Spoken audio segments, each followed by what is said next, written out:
And welcome back friends. कल रात को बहुत सारे एक्स्ट्रा बर्तन हो गए थे, इसलिए बाकी के जितने भी बड़े साइज़ के बर्तन थे ना, उसे मुझे काउंटर टॉप में ही ड्राई होने के लिए छोड़ना पड़ा। सुबह उठ के सबसे पहला काम होता है रात के जितने भी धुले हुए बर्तन हैं उनको ऑर्गेनाइज़ करना। एंड ये करते वक्त मैं बिल्कुल धीरे धीरे से ना सभी बर्तनों को उठाती हूँ, क्योंकि संजू समायरा दोनों सो रहे हैं। मैं बिल्कुल नहीं चाहती हूँ कि उन लोग का नींद ख़राब हो। इतने दिनों की छुट्टी के बाद फाइनली आज से समायरा के स्कूल फिर से रीस्टार्ट हो रहे हैं, तो मैं यहाँ पर ना थोड़ा सा टिफ़िन का तैयारी कर रही हूँ। कैंटीन से मसाला इडली का पैक लेकर आई थी, उसी को ना अभी दही के साथ थोड़ी देर के लिए मिक्स करके मैं साइड में रख दूँगी। जब तक ये अच्छे से सोक हो जाएगा मैं घर के दूसरे काम कर लूँगी।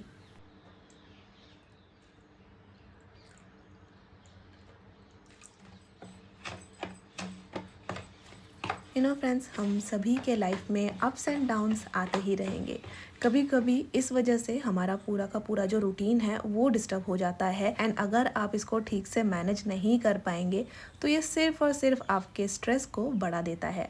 5 बजे उठी थी, तब मुझे लाइट्स ऑन करके घर के काम करने पड़ रहे थे, लेकिन सुबह का जो ये वाला टाइम होता है ना, जब हल्की हल्की सी रोशनी छन के खिड़की से अंदर आती है, वो वाला फेज़ मुझे बहुत ज़्यादा अच्छा लगता है। बिल्कुल लाइट्स ऑफ हैं, उसी में देखिए अपना घूम घूम के घर के कामों को ना करने की यहाँ पर तैयारी कर रही हूँ। आज के ब्लॉग में मैं एवरीडे 30 मिनट्स वाला जो super easy and quick home reset routine है वो शेयर करने वाली हूँ, जिससे कि घर को एवरीडे के बेसिस पर क्लीन एंड ऑर्गेनाइज करना अब और भी आसान हो जाएगा।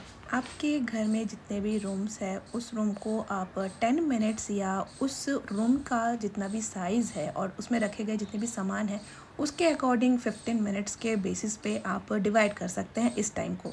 मेरे घर में 2 रूम है, एक किचन है, एक बड़ा सा कॉरिडोर है जिसमें मेरा डाइनिंग रूम ही आप बोल सकते हैं उसको। तो सभी को ना मैं 10-15 और उसके बेसिस पे, साइज़ के बेसिस पे डिवाइड कर लेती हूँ एंड उसके अकॉर्डिंग उसको सेट करने का कोशिश करती हूँ। एंड ना इसमें कोई आपको स्पेशल या डीप क्लीनिंग नहीं करनी होती है। एवरी डे की बेसिक जो क्लीनिंग एंड ऑर्गेनाइजेशन रूटीन है उसी को हम फॉलो अप करने का कोशिश करते हैं। ये एक सरकारी घर है एंड फ्रंट वाला जो ये रूम है ये हमारा कॉमन रूम है, तो इसमें बहुत सारे सामान नहीं है, तो इसको सेट करने के लिए मैं ज़्यादा से ज़्यादा 10 मिनट का टाइम देती हूँ। 10 मिनट में इस रूम को पूरी तरीके से क्लीन एंड ऑर्गेनाइज कर देती हूँ। एंड अगर इस रूटीन को फॉलो करने में आपको 30 मिनट से थोड़ा ज़्यादा का टाइम लग भी जा रहा है तो बिल्कुल भी मायूस नहीं होना। आपने एक स्टेप ले लिया है, इसके बाद अपने रूटीन को ही फॉलो अप करते जाएंगे तो एक दिन देखिएगा 30 मिनट नहीं, उससे भी कम टाइम में आप घर को मैनेज कर पा रहे हैं। देखिए फ्रेंड्स, इसमें कोई भी ना मैजिकल चीज़ नहीं है, समझने वाली बात है। हम डेली बेसिस पे अपने घर को डीप क्लीनिंग तो नहीं करते हैं, बेसिक सा नॉर्मल क्लीनिंग ही करते हैं। एंड मैं पिछले कुछ दिनों से ये 30 मिनट का जो मॉर्निंग क्लीनिंग रूटीन है इस चीज़ को ना फॉलो करने का कोशिश कर रही थी। पहले 1-2 दिन थोड़ा सा मुझे मुश्किल हुआ, लेकिन फिर मैंने एक तरीका निकाला कि मैंने रात को ही सिर्फ 10 मिनट अपने घर को थोड़ा सा सेट, आपको बहुत ज़्यादा एफर्ट डालने का ज़रूरत नहीं है। 10 मिनट में आप क्या कर सकते हैं, सभी रूम में थोड़ा सा अगर आप टचअप कर देंगे तो सुबह उठ के आपको बहुत ज़्यादा एफर्ट डालने की ज़रूरत नहीं पड़ेगी। क्योंकि देखिए, सुबह उठ के अगर आपको ना एक मैसी घर मिल रहा है तो पॉजिटिविटी तो दूर की बात है, घर में काम करने का जो एनर्जी है, मोटिवेशन, वो ही नहीं मिलता है।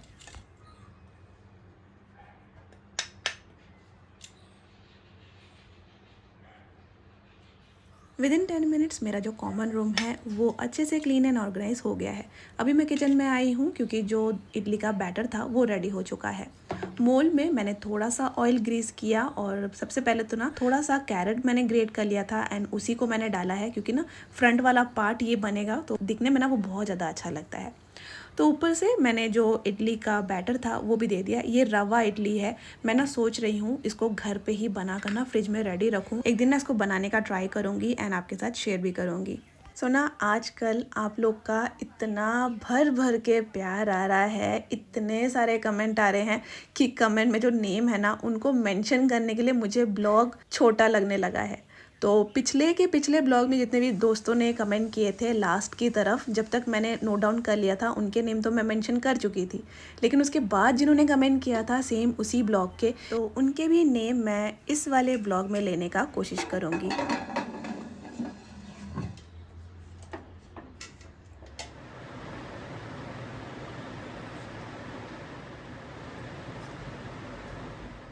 मेरे घर में क्लीनिंग रूटीन ब्रेक कर कर के फॉलो अप किया जाता है।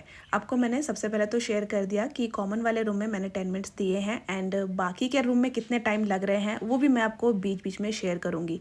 लेकिन एज अ हाउसवाइफ मेरी और भी कुछ ड्यूटीज़ हैं, जैसे कि देखिए यहाँ पर समायरा है, वो स्कूल जाने वाली है, उसको भी तैयार करना होता है, उसके लिए नाश्ता भी बनाना होता है एंड इसके साथ ही मैं खुद के लिए भी थोड़ा सा टाइम देना पसंद करती हूँ सुबह के, जैसे कि थोड़ा सा मुझे लाइट एक्सरसाइजेज योगा करना पसंद है, छत पे टहल लिया करती हूँ, हेल्दी वाला पानी पीती हूँ एम्प्टी स्टमक वाला, वो भी आराम से शांति में। तो ये सब करते करते ना ब्रेक कर कर के जो 30 मिनट्स वाला क्लीनिंग रूटीन है वो मैं फॉलो अप करती हूँ। तो यहाँ देखिए गर्मा गर्म इडली बनकर भी रेडी हो गया है। जो गाजर ग्रेट करके मैंने डाला था वो बहुत ज़्यादा अच्छा लग रहा था। येलो लाइट में दिखा रही हूँ ना तो उतना समझ में नहीं आ रहा है, थोड़ी देर में ना मैं नेचुरल लाइट में जब आपको दिखाऊंगी तो आपको पता चलेगा।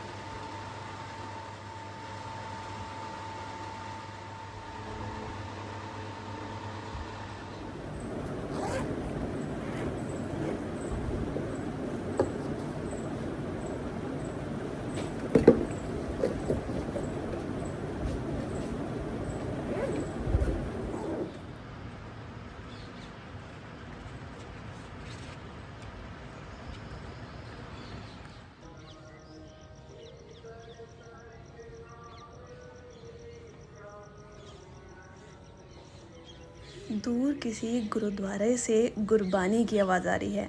इतना खूबसूरत सुबह ना हो ही नहीं सकता है। चारों तरफ से मंदिर है और अलग अलग टाइप के भजन कीर्तन ये सुनाई देते हैं। सुबह का मॉर्निंग इतना पॉजिटिविटी से भरा होता है यहाँ का कि क्या बताऊँ।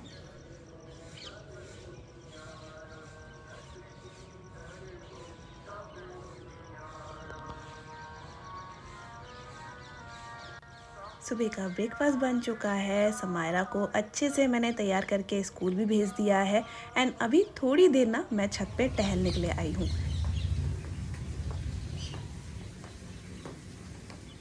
फ्रेंड्स, थोड़ी देर ही अपने छोटे से गार्डन में मैं टहल लेती हूँ या फिर थोड़ा सा केयर कर लेती हूँ तो मुझे बहुत ज़्यादा सुकून मिलता है।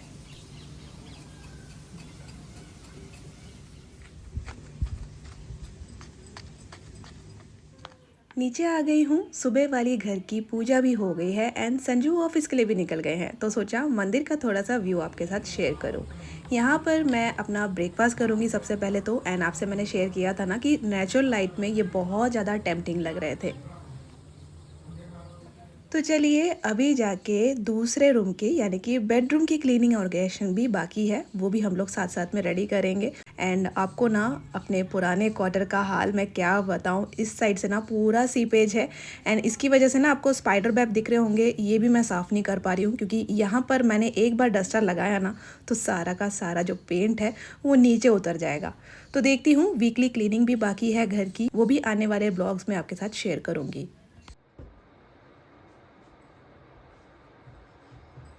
बेडरूम में थोड़े से ज़्यादा सामान है और ज़्यादा चीज़ों को ना ऑर्गेनाइज करके रखना होता है तो दूसरे रूम के कंपेयर में थोड़ा सा ज़्यादा टाइम मुझे बेडरूम में लग ही जाता है। तो चलिए जब तक क्लीनिंग आप लोग एंजॉय करते हैं, मैं पिछले ब्लॉग में आए हुए कुछ प्यारे दोस्तों के नेम एंड उनके कमेंट यहाँ पर मेंशन करने वाली हूँ। यूसुफा जी आप लिखती हैं, हाय विजय, मेरी भी छोटी बेटी है समायरा के एज की, उसका नाम है Hafsa. Lots of love Hafsa, बहुत अच्छे से पढ़ाई करो एंड मम्मा पापा का नाम रोशन करो। बेड के दोनों तरफ साइड टेबल है, एक है संजू के साइड का, एक है मेरी साइड का, तो दोनों को साथ ही साथ मैं ऑर्गेनाइज करती हूँ क्योंकि सुबह के टाइम अगर मैंने इसको नहीं दिया तो ये पूरा का पूरा टाइम ऐसे ही अनऑर्गेनाइज सा दिखता रहेगा। अभी बारी आती है स्टडी टेबल को थोड़ा सा ऑर्गेनाइज करने की। नेक्स्ट कमेंट किया था वाशु विश्वकर्मा, प्रीतिस डायरी जी आप लिखती हैं, आपका फेवरेट यूट्यूबर कौन है। सो ना बेसिकली मुझे थोड़े से ना अलग टाइप के जो ब्लॉग्स हैं वो पसंद आते हैं एंड क्योंकि मैं रेगुलर बेसिस पे फॉलो अप नहीं करती हूँ या वॉच नहीं कर पाती हूँ तो मुझे ना उस टाइप से नाम किसी के याद नहीं है। वैसे तो हज़ारों हैं बट नाम मुझे याद नहीं है। मुझे बेसिकली जो जापानीज़ टाइप के ब्लॉग्स होते हैं ना, साइलेंट स्लो एंड काम वाले, मुझे वो बहुत ज़्यादा इंस्पायर करते हैं। उसको देख के मुझे सुकून मिलता है तो उस टाइप के ब्लॉग मुझे बहुत ज़्यादा अच्छे लगते हैं। एंड ना इस चीज़ में बताऊँ तो मेरी जो चॉइस है वो ना मिक्स टाइप की है। कभी कभी मेकअप ब्लॉग्स मुझे पसंद आते हैं, कभी कभी ट्रैवलिंग ब्लॉग्स पसंद आते हैं, कभी कभी ना एनिमेटेड जो मूवीज़ होते हैं ना बच्चों के लिए, शॉर्ट मूवीज़ टाइप के, वो मुझे बहुत ज़्यादा अच्छे लगते हैं। सकते हैं। तो इसके बाद कमेंट किया था गीतू, पूजा सिंह, सुनीता पुष्कर, रक्षिता किनी एंड कुलजीत जी ने। बेडरूम भी अच्छे से क्लीन हो गया है एंड बेडरूम क्लीन करते करते मुझे 20 मिनट का टाइम यहाँ पर लग चुका है। ये वाले सोपीस को मैं अभी टूथपेस्ट से क्लीन करके लाई हूँ एंड अभी ये चमकने लगा है। मीनवाइल मैंने बहुत सारे काम बीच में कर लिए हैं, जैसे कि किचन के जितने भी सुबह के बर्तन थे वो मेरे वॉश हो गए हैं यहाँ पर।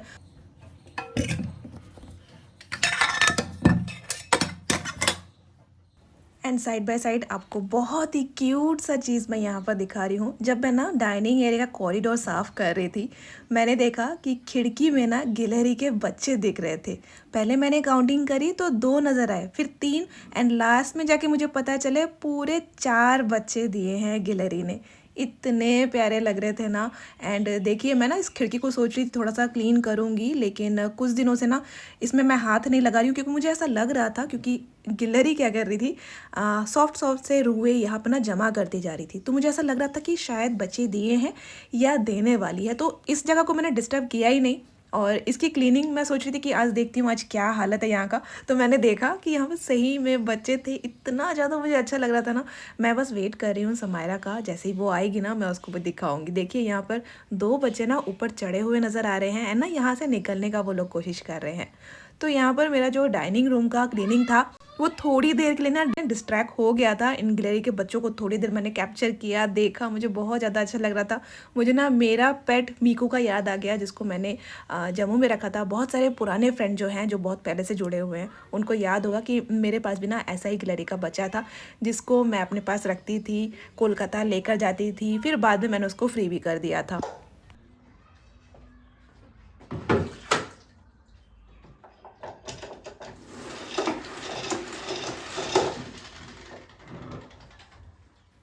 फाइनली यहाँ पर देखिए घर का पोछा भी मैं लगा दे रही हूँ एंड इसके साथ कुछ और भी दोस्तों के नेम मेंशन कर रही हूँ जिन्होंने पिछले ब्लॉग में कमेंट किया था।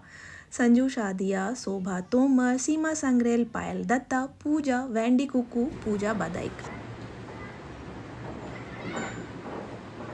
सुना अभी जाके मेरा पूरा का पूरा घर क्लीन हो गया था, लेकिन आज ना मुझे सिंक एरिया के नीचे वाला जो एरिया था ना उसको डीप क्लीन करना था। तो मैंने इस जगह हार्पिक लगाया, थोड़ी देर के लिए ना इसको ऐसे ही लगे रहने दिया, क्योंकि देखिए पानी का काम होता है और जो भी झूठे बर्तन हैं उससे कभी कभी ना फूड पार्टिकल्स यहाँ से लीक होके नीचे गिरते रहते हैं। तो इस चीज़ को साफ़ करना बहुत ज़रूरी हो जाता है। यूँ तो मैं रात का नाइट टाइम रूटीन में ये फॉलो करती हूँ, लेकिन आज मेरे हाथ में काफ़ी सारा समय था और मैं नहाने भी जाने वाली थी इसके बाद, तो मैंने सोचा क्यों ना इस एरिया को क्लीन करके ही नहाने जाऊँ।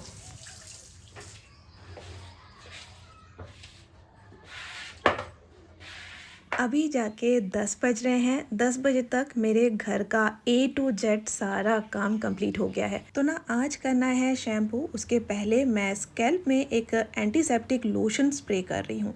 ये हमारे कोलकाता में मिलने वाला एक लोकल ब्रांड है, शायद आपको ऑनलाइन भी ये ना मिले। और गर्मी के टाइम ना स्पेशली देखिएगा फ्रेंड्स, स्कैल्प हमेशा स्वेट से भरा रहता है और नेचुरल ऑयल तो उसके ऊपर रहता ही है, तो इचीनेस आती है। तो इसके लिए ना मैं ये वाला स्प्रे लगाती हूँ। मेरी दीदी खुद मेडिकल लाइन में है, उसको भी ना इसके फ़ायदे दिखते हैं, तो हमेशा वो ना मुझे आने के टाइम हाथ में ये पकड़ा ही देती है। एंड इन केस आपको अगर जानना है कि इसका नाम क्या है, तो ये ऑरिश का नीम तुलसी एंटीसेप्टिक स्प्रे है।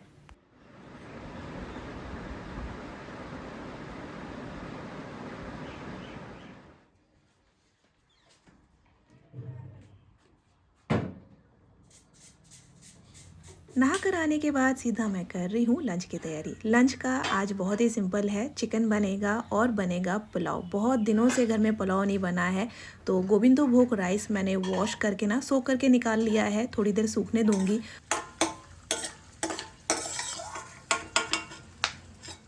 पुलाव में जाने के लिए ड्राई फ्रूट्स भी फ्राई हो चुके हैं, खड़े मसाले डाले हैं। अभी इस राइस को थोड़ी देर के लिए हमें फ्राई कर लेना है।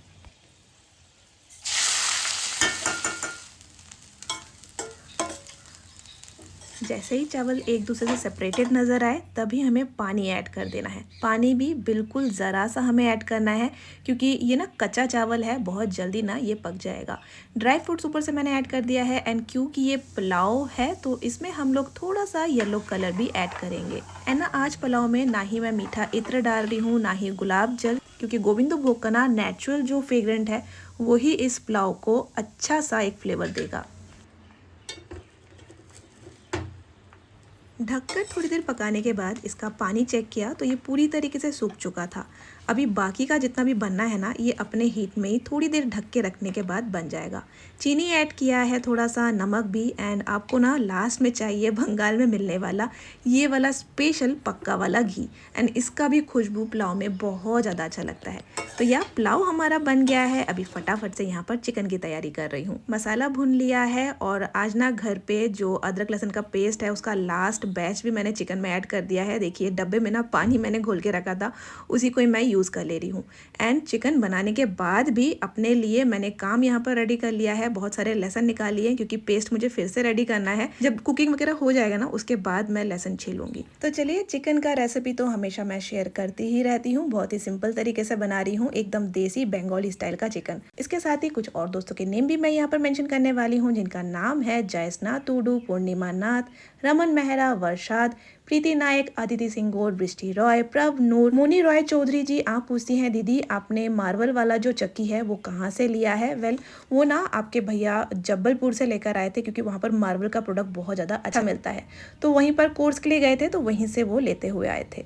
तो फटाफट से यहाँ पर देसी स्टाइल में चिकन भी रेडी हो गया है और पुलाव के साथ मैंने इसको सर्व भी कर दिया है। बेसिकली हमारे बंगाल में पुलाव के साथ मटन पसंद किया जाता है, लेकिन मटन लाने का ऑप्शन यहाँ पर ज़्यादा है नहीं, तो हम लोग उतना ज़्यादा खाते भी नहीं है मटन। चिकन ही ज़्यादा हम लोग के घर में आता है। तो फटाफट से लंच करने के बाद हम सीधा आ गए हैं छत पे मौसम का लुत्फ उठाने।